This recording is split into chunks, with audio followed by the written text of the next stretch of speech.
트럼프발 관세 리스크로 불확실성이 커지자 갈 곳을 잃은 자금들이 초단기 금융 상품으로 몰리고 있습니다. 이 시장이 요동치자 단기간에 안정적으로 자금을 운용할 수 있는 상품을 피난처로 삼고 있습니다. 증권부 김원규 기자 나왔습니다. 김 기자, 안정적으로 단기 채권에 투자하는 사람들이 늘고 있는데 구체적으로 지금 어떤 상품들이 있는 겁니까? 이 상품들에 대해서 좀 얘기를 나눠보도록 하겠습니다. 우선 이 잔존 만기 3개월 내외에 우량 전자 단기 사채 그리고 기업어음 단기 사채 등에 투자한다는 그런 특징이 있습니다. 초단기더라도 채권이기 때문에 안정적으로 일정 수익을 보장을 하는데요. 또 환매 주기도 짧아서 돈을 쉽게 유입이나 유출할 수 있고 대부분 환매 수수료가 없습니다. 만기가 짧은 덕에 금리 민감도가 낮아서 일반 장기채 상품보다 금리 변동에 영향을 덜 받습니다. 대표적인 채권 투자처인 미국 장기채 시장이 널뛰고 있는 것도 영향이 있는 것 같은데 단기 채권 상품에 자금이 얼마나 들어왔습니까? 우선 기준을 설정해 10억 원 상품을 놓고 이야기를 나눠볼 텐데요. 최근 한 달간 전체 채권형 상품에 3조 5천억 원 이상의 자금이 유입됐습니다. 이 중 2조 5천억 원 가까이가 초단기채 상품에 집중됐고요. 반면 일반 또는 장기채권형의 1조 원, 일반 액티브 주식형 펀드에는 1,000억 원의 자금이 유입됐습니다. 역시 장기 채권이 대표적인 안전자산으로 꼽히는데 이 장기채 시장은 현재 어떤 상황입니까? 일반적으로 장기채 상품 하면은 이제 경기 침체 시 수요 증가로 가격이 상승하는 경향이 있잖아요.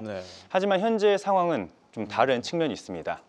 유예되기는 했지만 미국이 중국을 중심으로 상호 관세를 부과하는 부분은 여전히 불안 요소죠. 대규모 관세 부과 대상 국가들이 미국 국채를 매도할 수 있기 때문입니다. 이게 현실화되면은 미국 국채 수익률이 좀 상승으로 이어지면서 기존 관련 장기채 상품 보유자들에게 손실을 초래할 수 있겠죠. 여기에 환매 주기가 길다는 점, 미국의 인플레이션 우려가 커지고 있다는 점이 장기채 투자의 발목을 잡고 있습니다. 이런 요소들 때문에 투자자들이 장기채가 아닌 초단기채 상품으로 몰리고 있다고 볼 수 있습니다. 그렇다면 최근 이 단기채 투자 수익률은 어떻습니까? 투자자들이 수익을 좀 냈습니까? 국내에 출시된 초단기채 상품이 217개 정도인데요. 초단기채 상품의 최근 한 달간 평균 수익률은 소폭이지만 플러스를 나타냈습니다. 반면 같은 기간 코스피와 코스닥 지수는 각각 5%대 6% 하락을 했고요. 투자자들이 초단기채 상품에 투자한 것이 효과를 발휘한 셈입니다.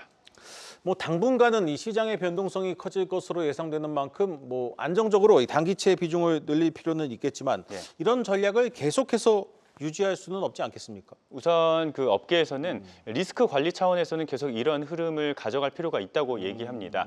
이 미국의 상호 관세가 한시적으로 유예되기는 했지만 불확실성은 여전하기 때문인데요. 실제 한국형 공포지수이자 변동성 지수인 코스피 200 변동성 지수도 연일 급등락을 반복하고 있습니다. 표를 보면요. 지난 7일에는 전날 대비 65% 급등해서 작년 8월 블랙 먼데이 이후 최고치인 44를 기록을 했고요. 8일에는 37로 떨어지는가 싶더니 9일에는 8% 정도 급등하면서 다시 40선을 기록했습니다. 이후 28로 하락한 후에 지난주 금요일이었죠. 31선대로 소폭 올랐습니다. 금정섭 하나자산운용 ETF 사업본부장은 해당 상품은 시장의 불확실성이 큰 상황 속에서 사실상 피난처로 여기기 때문에 투자자들은 더 보유한 후에 상호 관세라는 악재가 해소되면 그 시기를 기점으로 새 투자 전략을 구상해야 한다고 말했습니다. 네, 잘 들었습니다. 증권부 김원규 기자였습니다.